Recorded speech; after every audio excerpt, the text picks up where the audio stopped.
Hi everybody. Now the old Yankee Stadium back in the late 30s, early 40s, you could exit the stadium if you wanted to go in that direction. You could exit the stadium through the doors underneath the bleachers. When the game ended, the groundskeepers or maintenance people would throw open the doors, and those people, as I say, who want to go in that direction would go out onto the field and exit through those doors.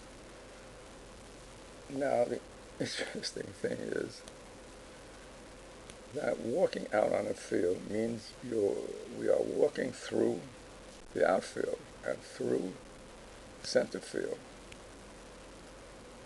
which is a kind of a holy spot because we're talking about DiMaggio's position out there.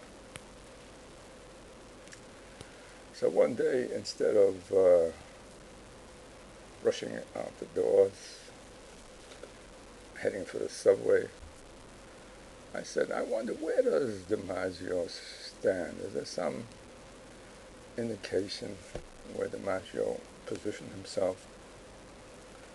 Of course, I realized that he was not in one position all the time.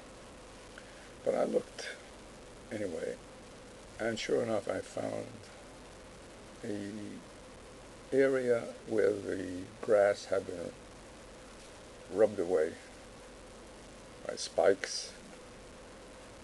It was like, it was circular, oddly enough, almost a perfect circle, about 3 feet in diameter. So I stood in that spot and I looked around the stadium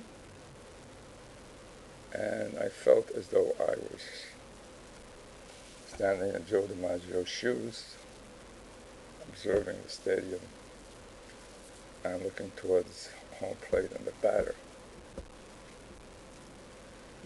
Now, there was one disconcerting aspect, and that was that the pitcher's mound seemed unusually high, and I couldn't see the area of home plate. I must have been pretty small in those days, because it seemed to me it would be inconceivable, impossible for the center fielder to see the batter. But of course, that was really not a problem. So therefore, that's how I stood in DiMaggio's shoes and how I lost home plate at the Yankee Stadium.